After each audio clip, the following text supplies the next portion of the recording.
بسم اللہ الرحمن الرحیم۔ السلام علیکم ناظرین، میں ہوں آپ کا میزبان راجہ کاشف۔ پروگرام ہے اختلاف۔ اگر کوئی دشمن آپ کے بینک اکاؤنٹس منجمد کر دے، بجلی کے گرڈ اسٹیشن اور اس کا سسٹم جو ہے وہ بند کر دے، یا آپ کے موبائل پر جھوٹی خبریں بھیج کر پورے ملک کو افراتفری میں مبتلا کر دے، اور یہ سب کچھ بغیر ایک گولی چلائے کیا جائے، تو یہ ہے جدید جنگ کی سب سے خطرناک شکل، سائبر وار، ہائبرڈ وار اور مصنوعی ذہانت کی جنگ۔ دنیا تیزی سے ایک ایسے دور میں داخل ہو چکی ہے جہاں میدان جنگ سرحدوں سے نکل کر ڈیجیٹل اسپیس بن چکا ہے، اور سائبر وار کی ایک مثال 2010 کے سٹینکس نیٹ کا جو وائرس ہے، جس کے ذریعے ایران کی جوہری پلانٹس کو سست کر دیا گیا اور بغیر کسی بم کے صرف کوڈ کے ذریعے ایسا ممکن بنایا گیا۔ اس کے علاوہ 2022 میں روس نے یوکرین پر حملے سے قبل اس کے سرکاری اداروں کی ویب سائٹس کو ہیک کر کے ڈیجیٹل فضا میں برتری حاصل کر لی تھی۔ مصنوعی ذہانت پر مبنی جو ڈرونز ہیں اب خود فیصلہ کر سکتے ہیں کہ کس کو مارنا ہے۔ اس کی ایک مثال ہے 2020 میں لیبیا میں ایک اے آئی ڈرون نے مبینہ طور پر بغیر انسان کے حکم کے ہدف کو ایگزیکٹ نشانہ بنایا تھا، اور یہ ایک بہت انتہائی خطرناک جو ہے وہ مثال ہے۔ ہائبرڈ وار کا سب سے نمایاں ہتھیار جو ہے وہ فیک نیوز ہے، اور جسے بھارت کی جانب سے پاکستان کے خلاف سوشل میڈیا پر جھوٹے بیانیے کے لیے استعمال کیا گیا، جیسے بالاکوٹ میں 300 دہشت گرد مارے گئے، یہ اس طرح کا بیانیہ ان کی طرف سے بنانے کی کوشش کی گئی۔ یہ صرف چند مثالیں تھیں۔ اصل خطرہ یہ ہے کہ یہ جنگ ہمیں نظر نہیں آتی، لیکن ہمارے ذہنوں، اداروں اور فیصلوں کو متاثر کر رہی ہیں۔ یہ وہ جنگ ہے جس کو لڑنے کے لیے ہمیں بھی پورے طریقے سے تیار ہونا ہوگا۔ اسی حوالے سے آج کا ہمارا سیگمنٹ ہے، یہی ہمارا پروگرام ہے، اسی پر آج ہم بات کریں گے، اور بات کرنے کے لیے ہمارے ساتھ اسٹوڈیو میں معزز مہمان ہمارے جو موجود ہیں، سینئر پارلیمانی رپورٹر ہیں، سینئر تجزیہ کار ہیں جناب شہزاد حسن مرزا صاحب، بہت شکریہ آپ کا۔ اس کے علاوہ سینئر تجزیہ کار ہیں جناب پروفیسر وسیم آکاش صاحب، وہ ہمارے ساتھ موجود ہوں گے۔ آپ کا بھی بہت شکریہ سر، آپ نے ہمیں وقت دیا۔ شہزاد صاحب، آپ سے شروع کروں گا۔ سائبر وار کی جدید تعریف کیا ہے اور یہ روایتی جنگ سے کس طرح مختلف ہے؟ بہت شکریہ جی کاشف صاحب۔ سائبر وار جو ہے ایکچولی اس جنگ کو کہا جاتا ہے جس میں روایتی طور پر تو جیسے اسلحہ ایمونیشن ہوتا ہے وہ استعمال نہ ہو، مگر وہ کمپیوٹر کے ذریعے، سافٹ ویئرس کے ذریعے، سمز کے ذریعے یا انفراسٹرکچر کے ذریعے جو ہے وہ جنگ کی جائے۔ ایسی صورت حال میں ان کو استعمال کرتے ہوئے، سائبر کو استعمال کرتے ہوئے کسی دوسرے دشمن ملک کا جو ٹوٹل سسٹم ہے اس کو جیم کر دیا جاتا ہے۔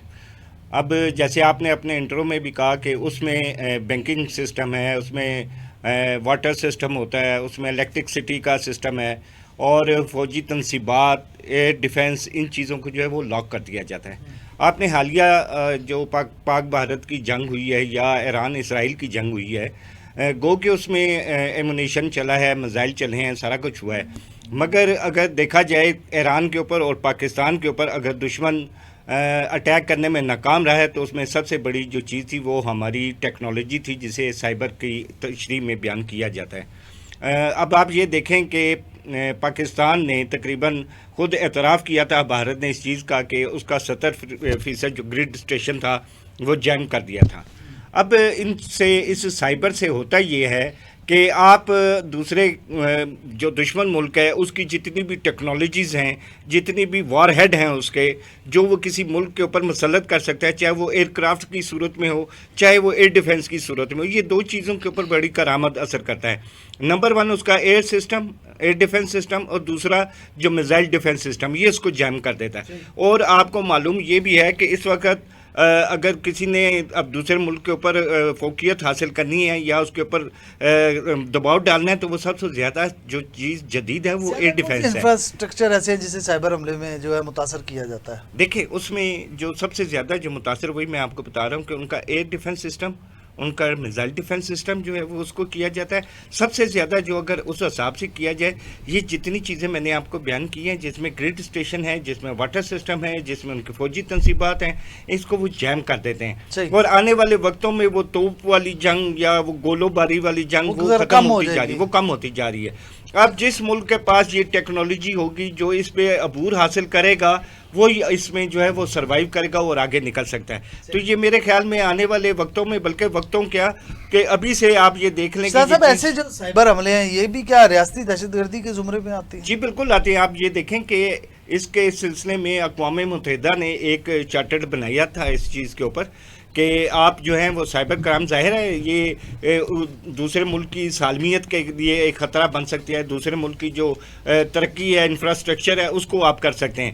مگر اب چونکہ یہ جنگ کی صورت میں ہے تو میرا خیال ہے کہ آنے والے وقتوں میں اس کو استعمال کرتے ہوئے، اس سائبر کو استعمال کرنے کے لیے، جیسے آپ کو معلوم ہے کہ ایٹمی ٹیکنالوجی کو استعمال کرنے کے لیے ایک لا بنا، پھر اس کے بعد جو ملکی حدود کی بارڈرز کی سرحدیں تھی اس کے لیے ایک قانون بنا.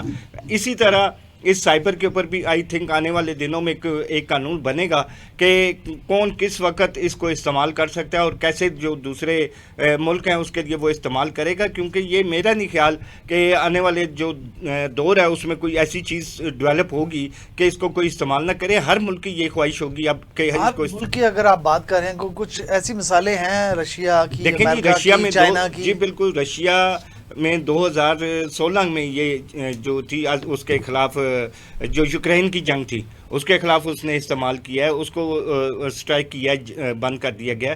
اسی طرح چین ہے، روس ہے. اگر اس ملکوں میں ہم دیکھیں کہ کس کے پاس زیادہ ٹیکنالوجی رہی ہے یا کس نے کیا ہے، اس میں اسرائیل ہے، اس میں روس ہے، امریکہ ہے، چائنا ہے. یہ جو ممالک ہیں یہ سر فہرست ہیں جو اس ٹیکنالوجی کے اوپر نہ صرف عبور رکھتے ہیں بلکہ اس کو استعمال بھی کرتے ہیں. لیکن کمال مہارت یہ ہے کہ اس وقت اگر آپ میری نظر سے پوچھیں کہ اس وقت سائبر کے اوپر یا ٹیکنالوجی کے اوپر کس ملک کی زیادہ گرفت ہے تو وہ بلا شبہ چین ہے. چین نے اس میں بہت زیادہ جو ہے وہ اپنی اس انفراسٹرکچر کو مضبوط کیا ہے، اور اس کی مضبوطی کے ساتھ ساتھ ہم اپنے پاکستان کے جو سائنسدان ہیں، پاکستان کے جو ٹیکنیشین ہیں، پاکستان کے جو اس طرح کے ینگ جنریشن جو آگے آئی ہے اور جنہوں نے بلا شبہ ایک بڑا اچھا ہماری پاک فوج کے ساتھ مل کر ایک اپنا کردار ادا کیا تھا. آپ کو یاد ہے 10 مئی والی جنگ میں. تو اس میں بلا شبہ اس وقت اگر کوئی سائبر کے اس سسٹم میں، ٹیکنالوجی میں اگر کوئی ملک آگے ہے تو اس وقت چین ہے. اور آنے والے وقتوں میں جو یہ ساری صورتحال ہے، یہ ساری جو زمینی حقائق ہیں یہ چینج ہو جائیں گے. اچھا اس میں بھی اب گنتی چنتی کے ملک ہیں، اس میں یوکرین ہے، روس ہے، امریکہ ہے، اسرائیل ہے، ایران ہے، پاکستان ہے اور بھارت ہیں. یہ وہ ممالک ہیں جن کے جو جنگیں ہیں مزید میرا خیال ہے آگے 1.5 سال 2 سال تک مزید ہونے کا خطرات موجود ہیں. تو ایسی صورت میں ان ممالک کے تو پاس آلریڈی ٹیکنالوجی ہے، البتہ پاکستان کو اس میں مزید جو ہے وہ آگے جانا ہوگا، اس کو مزید بہتر کرنے کے لیے آگے لانا پڑے گا. آپ یہ دیکھیں اگر یہ ہمارے پاس ٹیکنالوجی نہ ہوتی، ہمارے پاس یہ سارا سسٹم نہ ہوتا تو جس پلاننگ کے ساتھ، جس مکاری کے ساتھ بھارت اسرائیل کے ساتھ مل کر اپنے ملک میں بیٹھا تھا اور پاکستان کے اس سسٹم کو جائم کرنا چاہتا ہے، اس سے پہلے ہی پاکستان کی افواج نے اور یہاں کے ٹیکنیکل لوگوں نے ان کا سسٹم جائم کر دیا. آپ یہ دیکھیں کہ بھارت نے 150 کے قریب ایسے لوگ جو سائبر کا اور ہائبرڈ کا جیسے آپ نے ذکر کیا وہ لے کے وہاں پر بھارت کے اندر بیٹھے ہوئے تھے، مگر ان کی ٹیکنالوجی کو، ان کے اس سائبر وار کو پاکستان نے ناکام بنایا. میں ذرا پروفیسر صاحب یہ جو سائبر حملے ہیں، کیا پاکستان سائبر حملوں کے لیے تیار ہے؟ اور آپ کو لگتا ہے کہ دفاعی لحاظ سے وہ اتنا مضبوط ہے یا کمزور ہے؟ کیا آپ کے مطابق؟ بسم اللہ الرحمن الرحیم. بہت شکریہ راج صاحب. آج کا جو موضوع ہے وہ اپنے نوعیت کے اعتبار سے بڑا اہم بھی ہے.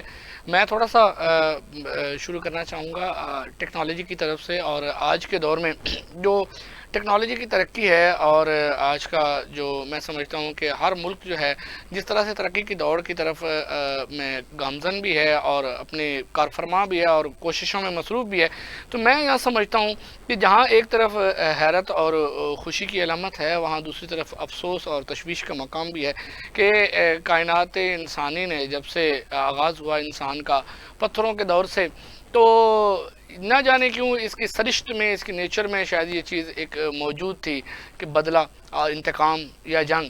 اور یہ کائنات انسانی کے آغاز سے لے کر آج تک کے دور میں درجہ بدرجہ تبدیل ہوتا آیا. جب پتھروں کے زمانے سے نکلے تو تیغ و تلوار کا زمانہ آیا، اور تیغ و تلوار سے نکلے تو گولہ بارود کا زمانہ 18 کی ہم دیکھیں کہ 18ویں صدی میں گولہ بارود کا ایک دور تھا. وہ اپنی نوعیت کے اعتبار سے وہاں پر ایک سخت دور گزرا.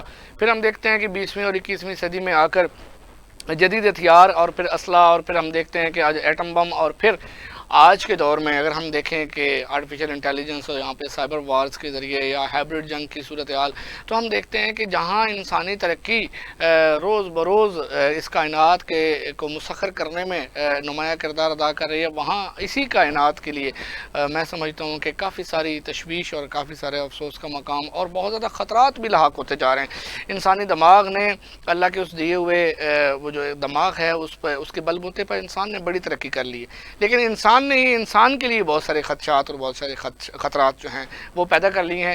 جہاں تک بات ہے سائبر کے حوالے سے، تو جیسے سر بتا چکے ہیں کہ سائبر حملے جو ہیں وہ آج کل کے دور کی میں سمجھتا ہوں جنگ میں سب سے بڑا اور میں سمجھتا ہوں سب سے خطرناک قسم کا یہ ایک سسٹم ہے جو مصنوعی ذہانت کے اعتبار سے متعارف کروایا جاتا ہے۔ سائبر وار کے حوالے سے اگر دیکھیں تو پاکستان میں ابھی اس وقت سائبر سیکیورٹی پالیسی تو بنا دی گئی ہے، لیکن اس کے اوپر چونکہ ابھی اس کے اوپر باقاعدہ طور پر عمل درآمد اتنی تیزی سے نہیں ہو رہا، سوسربی کا شکار ضرور ہے۔ ہاں وہاں ہمیں انویسٹمنٹ کی ضرورت ہے، اچھی خاصی انویسٹمنٹ چاہیے اور ٹیکنالوجی چاہیے، اور پھر ٹیکنالوجی کے لیے ہمیں ریسرچ میں سرمایہ کاری چاہیے۔ پھر ہم دیکھ رہے ہیں کہ ترقی پذیر ممالک میں فوری طور پر اقدامات کی طرف سوچا تو جا رہا ہے۔ یونائٹڈ نیشن خود اس وقت ترقی یافتہ اقوام جو ہیں وہ سائبر وار کے حوالے سے جدید ترین جو اسٹریٹجیز ہیں، جو لائے عمل ہیں، وہ طے کرنے میں مصروف ہیں۔ دنیا آج سائبر وار کے اوپر آنے پہ مجبور اس لیے ہوئی ہے کہ میں سمجھتا ہوں کہ یہ ایک ایسا ذریعہ ہے سائبر وار کے، جہاں آپ فریق مخالف کو بڑے آسانی سے ڈاج بھی دے سکتے ہو، آپ بڑی آسانی سے اپنی کارروائی بھی کر سکتے ہیں، اور آپ فوری طور پر جو ہے وہ آپ کو پکڑنا یا آپ کو جو ہے آپ کے حوالے سے کوئی بھی رائے قائم کرنا وہ بڑا مشکل ہو جاتا ہے، اہداف کا ذمہ داری ثابت کرنا بڑا مشکل ہے۔ سائبر حملے ایسے کمپلیکس حملے ہوتے ہیں اور ایسے یہ ماسکڈ ہوتے ہیں کہ آپ کسی بھی طور پر فوری طور پر فریق مخالف کا اندازہ نہیں لگا سکتے۔ جیسے سر نے فرمایا کہ ڈیفنس سسٹم کو دیکھا جاتا ہے، واٹر اینڈ پاور ریسورسز کو دیکھا جاتا ہے، ہاسپٹلز کو دیکھا جاتا ہے، کمیونیکیشن سسٹم کو دیکھا جاتا ہے، کہ پورے ملک کو جو ہے وہ ایک دفعہ ہیک کر لیا جاتا ہے، چاہے وہ اکنامیکل سسٹم ہے، چاہے وہ پولیٹیکل سسٹم ہے۔ بڑی امپورٹنٹ چیز ہے کہ سائبر وار میں جو غیر ریاستی عناصر شامل ہو جاتے ہیں، مختلف جیسے کوئی ہیکرز کے گروپس ہوتے ہیں، تو ان کا کردار کس حد تک خطرناک ثابت ہو سکتا ہے؟ سر یہ جو حملے ہوتے ہیں غیر ریاستی عناصر کے، یہ بہت زیادہ حد تک خطرناک ثابت ہوتے ہیں، کیونکہ آپ دیکھیں جیسے انانومس اور ایک رشیا کا گروپ ہے فینسی جو ہے بیر کے نام سے، تو آپ دیکھتے ہیں کہ حالیہ کارروائیوں میں ان دو گروپس نے مطلب سائبر اٹیکس میں بہت زیادہ جو ہے وہ دوسرے ممالک کو جو ہے وہ تھریٹ بھی کیا، اور تھریٹ دور کی بات ہے کافی زیادہ خوفزدہ بھی کر دیا، بیکاز اس کا سب سے بڑا جو المیہ ہے سائبر حملوں کا کہ یہ ماسکڈ ہوتے ہیں۔ میں پہلے بھی عرض کر چکا ہوں کہ اس کے ذمہ دار کو تلاش کرنا بڑا مشکل ہوتا ہے فوری طور پر، اور پھر یہ آپ کو بتاؤں شناخت ممکن نہیں ہے، اس کی تلاش ممکن نہیں ہوتی، فوری طور پر آپ کسی کو بلیم نہیں کر سکتے، اور جتنی دیر میں آپ اس کی پروف یا شواہد کو اکٹھا کرتے ہیں اتنے میں آپ کا فریق مخالف جو ہے وہ اپنا کام پورا کر چکا ہوتا ہے۔ چاہے وہ آپ کے اکنامیکل سسٹم ہے، چاہے وہ آپ کا جو ہے وہ آپ کا معاشرتی سسٹم ہے، ٹھیک ہے جی، آپ کا اس حوالے سے پولیٹیکل سسٹم ہے، بہت زیادہ جو تکلیف دی جاتی ہے، یہ بہت زیادہ ٹارچر کیا جاتا ہے۔ آپ دیکھیں الیکشن سسٹمز ہیں اور میڈیا پر سائبر وار کے کیا آپ کو لگتا ہے اس کے کیا اثرات ہو سکتے ہیں؟ میڈیا کے اوپر تو بہت زیادہ اثرات ہیں، بہت زیادہ اثرات ہیں۔ آج دیکھتے ہیں کہ آپ سائبر وار میں سب سے پہلے جو نشانہ بنایا جاتا ہے وہ سب سے پہلے جیسے آپ پہلے عرض بھی کر چکے ہیں کہ ویڈیوز، آڈیوز، پکچرز ان کو ایڈیٹنگ کی جاتی ہے، اور ایڈیٹنگ کر کے خاص طور پر اینٹی پولیٹیکل جو ہے وہ سٹیپس لیے جاتے ہیں کہ جس میں کسی بھی ملک کی ساکھ کو یا اس کی پولیٹکس کو یا اس کی سیاست کو جو ہے وہ ٹارگٹ کیا جا سکتا ہے ایسے انتخابات میں۔ جیسے آپ دیکھتے ہیں ہماری تاریخ میں رشیا پر امریکہ کی طرف سے جو ہے وہ الزامات آئے جو 2016 میں رشیا پر امریکہ کی طرف سے کہ اس کے انتخابات میں مداخلت پر، تو یہ الزامات عائد ہوئے۔ پھر اسی طرح سے چائنا کو ہم دیکھتے ہیں تو چائنا پر صنعتی جاسوسی اور امریکی کمپنیوں کے ڈیٹا چرانے کا الزام جو ہے وہ اسی مد میں لگایا گیا، اور سائبر حملے میں سمجھتا ہوں کہ یہ بیک پہ کیے جاتے ہیں اور ان کا بہت زیادہ حد تک جو ہے وہ ایک ڈرا بیک آتا ہے۔ امریکہ نے اسٹک نیسٹ وائرس کے ذریعے جو ہے وہ ایران کے جو ہے وہ اس کو یورینیم کی افزودگی یعنی نیوکلیر پروگرام کو جو ہے وہ نشانہ بنایا.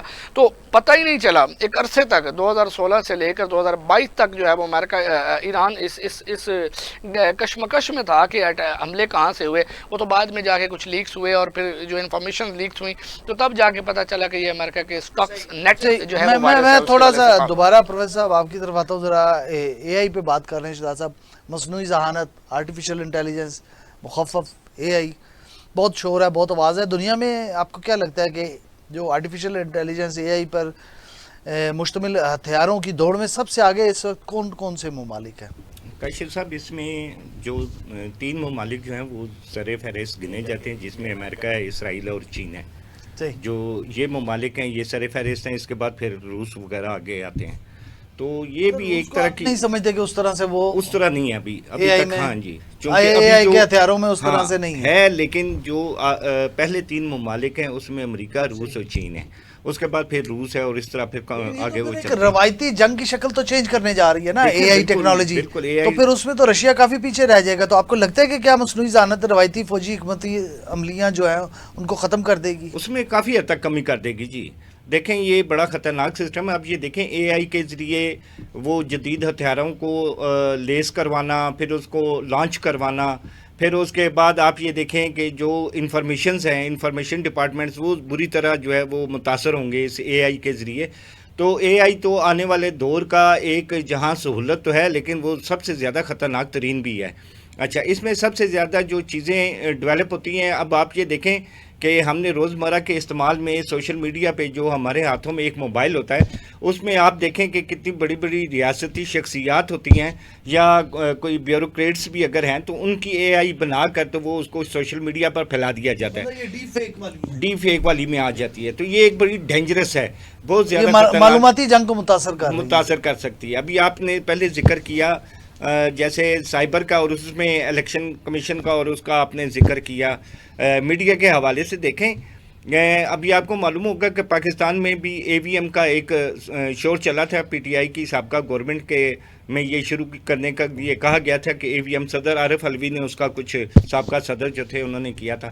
مگر دیکھیں, پاکستان ہو یا امریکہ جیسے ملک میں اگر وہ اے وی ایم مشین کو فل کر سکتے ہیں, میرے خیال میں اگر آج کے جدید دور میں سب سے زیادہ اگر کوئی متاثر ہوگا تو وہ الیکشن کمیشن ہوگا کسی بھی ملک کا, اور اس کا میڈیا کے اندر الیکٹرانک ووٹنگ سسٹم کو کوئی بھی ہیک کر سکتا ہے نا.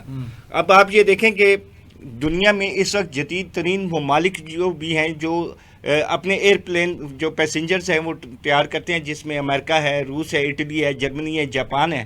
اس کے باوجود آپ یہ دیکھیں کہ ان کے جو ڈور ہوتے ہیں وہ ہمیشہ مینول رکھے جاتے ہیں, جو بند کرتے ہیں ڈور اس کو الیکٹرانک نہیں کیا آج تک, اور نہ ہی آنے والے دور میں. کیونکہ جس وقت الیکٹرک سسٹم آپ کا جیم ہو جاتا ہے تو وہ جو اس کا ڈور ہوتا ہے اس کو اس لیے مینول رکھا جاتا ہے تاکہ وہ کھل جائے. اگر اس کا سسٹم جیم بھی ہو جائے تو اس کو مینول رکھا جاتا ہے. میرا یہ ذاتی رائے یہ ہے کہ جو الیکٹرانک ووٹنگ سسٹم ہے, کم از کم پاکستان جیسے جو ممالک ہیں, جب بنگلہ دیش ہے, بھارت ہے, اور اس طرح کے جو ممالک ہیں, ان میں الیکشن سسٹم جو ہے وہ مینول ہی رکھنا چاہیے جیسے پرچی سسٹم ہے. اگر ہم اے آئی کے ہتھیاروں کی بات کریں تو آپ کو نہیں لگتا ایسا کہ یہ بین الاقوامی انسانی حقوق کی خلاف ورزی ہے؟ اے آئی پر جو مبنی ہتھیار ہیں جیسے ڈرونز ہیں, وہ کسی انسان کا, جیسے لیبیا میں انہوں نے ایک اٹیک کیا, اور کسی انسان کے تابع نہیں ہے, وہ اپنا ٹارگٹ خود چوز کرتا ہے اور ہٹ کرتا ہے. اسی طرح ہی ہے. تو یہ کیا بین الاقوامی انسانی حقوق کی خلاف ورزی نہیں؟ بین الاقوامی کون مانتا ہے جی؟ بین الاقوامی رولز کے اوپر چل کون رہا ہے؟ بند تو جاتا ہے سارا بین الاقوامی رول.